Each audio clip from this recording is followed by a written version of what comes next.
season series opener. But Coach Frank Vogel had some strong words when he found out about the matchup despite the regular season domination. We have the utmost respect for this basketball team. They have not played their best against us, but we've seen them kick everybody's butt throughout the course of this season. It's gonna be a dogfight. I was pretty prophetic. Vogel knew what he was walking into, that's for sure. Kevin Durant, I don't think when Durant started the season with Bradley Beal and Devin Booker, he's like, you know what? We'll be the 6th seed. We'll just avoid the play-in tournament. Hasn't gone according to plan. Karl Anthony Towns back, finding the Ant-Man, who is just incredible. Suns are going to have it coming the other way. Durant goes for the floater. Edwards there on the foul. So he's got 3 fouls in the first half, goes to the bench, and that would obviously, you would think, change the complexion of the game. Nickeil Alexander-Walker is in for Edwards, and he is no sub. Maybe in the literal definition, but he popped up huge in the absence of Ant-Man. They just got contributions everywhere. Ain't done. Ant-Man ain't done. And now just kind of jawing with Durant, who's always been sort of laconic and will kind of give you the smile if you know you're getting the best of them. They're up 15. Knocks the 3 down over KD. And now talking a little bit to him. Gotta love the youthful exuberance. And once again, all KD could do is smile. Man, you got me. He had a lot of those with LeBron in the finals. We know it. Kevin Garnett, who was the legend of that Wolves team, the best Wolves team ever 20 years ago, saying this guy's an MVP candidate. Listen to one of his teammates. And came to play, boy. And came to play. Mike Conley's seen a lot of games being played, so he has seen some talented dudes. Edwards again. The Wolves, look at that. Yeah, letting it fly. They have never been to the NBA Finals. This is their 35th year of existence. They've never had a player like this and was asked this. And this is what you guys have been working for all season long. You just won this first playoff game in front of your home crowd. What does it feel like?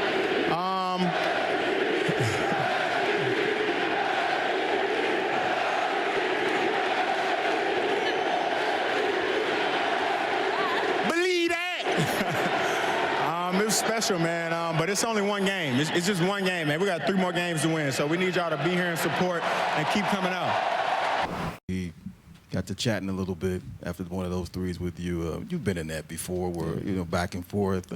How much of that is just playoff basketball? Yeah, just basketball. Not even play, it's just hoop. You get hot, you make shots, make tough shots. You're gonna feel excited about yourself. So it's on me to keep coming back and showing them a tough look, or whoever's defending these guys, to show them a tough look. If they make shots over us, we move back to the next play. He got it going. He made some tough ones. You got to live with it and be better next game. I think everybody here knows that's my favorite player of all time, so that was probably one of the best feelings ever in my whole life, for sure. Darn good company. Not bad. Kendrick Perkins is back with us. Look, he's 22. Anthony Edwards is 22, and he's become must-watch in the NBA. As you watch them now in the playoffs and you watch him lead this team, what are you seeing from Anthony Edwards?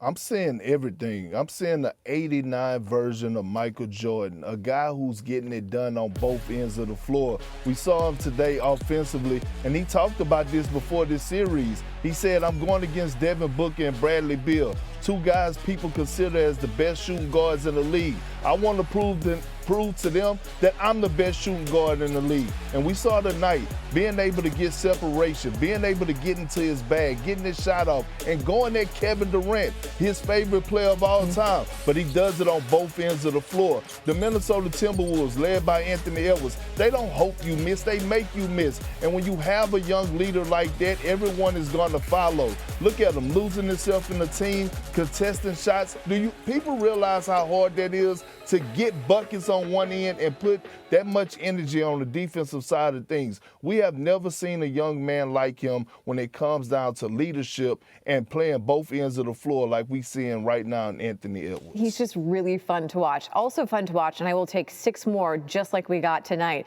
I will take 6 more of those Knicks-Sixers games, just back and forth all game long. Let's start with the Knicks. What is your biggest takeaway from their win? Well, big body Brunson, the player I believe that has been the best player in the Eastern Conference. He had his worst game of the year, in my opinion, and he had 22 points. The timely buckets, right?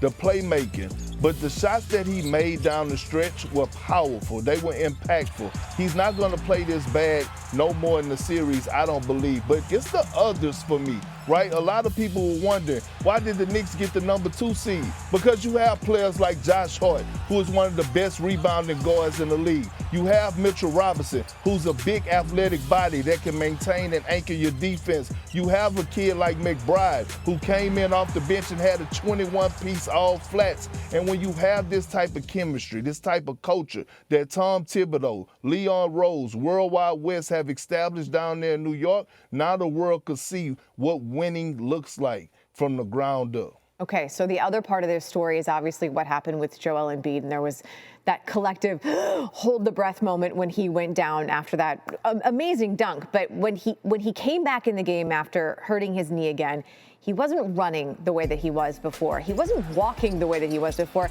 and he certainly wasn't shooting the way that he was. When you watched him play, what did you see? I saw the same thing the world have seen for since he returned. He doesn't look healthy, Nicole, and I've been the one that have been advocating for the Philadelphia 76ers to sit him down for the remainder of the season. That was his first dunk since coming back after injury. That was the third time that he had to go back into the locker room because of aggravating that knee that he had surgery on. So when I look at the Philadelphia 76ers and I'm looking at Joel Embiid, are they really built to make a legit title push? Absolutely not. So why even sacrifice a 7-foot, 280-pound franchise player right now towards the end of the season when it really don't even matter? It makes 0 sense. So you say sit him. You say that's it, shut him down, don't even try. Why? What are you getting out of it? A chance for him to, re-injure himself and have to have surgery again and all of a sudden don't be able to, work out in the offseason? No, when you're dealing with a guy with a history like he has as far as dealing with injuries, you want to put a plan together. My thing is put a plan in place, have him follow the plan, come into next season in training camp where he's actually 100%, and then take a legitimate push. Now you have Tyrese Maxey that's signed under contract because they're going to re-sign him this summer. Philly has the most money to offer to other free agents out there. Paul George is probably going to be on the market. You probably could make a push at him. If you want to add a Klay Thompson, you probably could do that as well. Just take a run at it next season when the Embiid is fully healthy.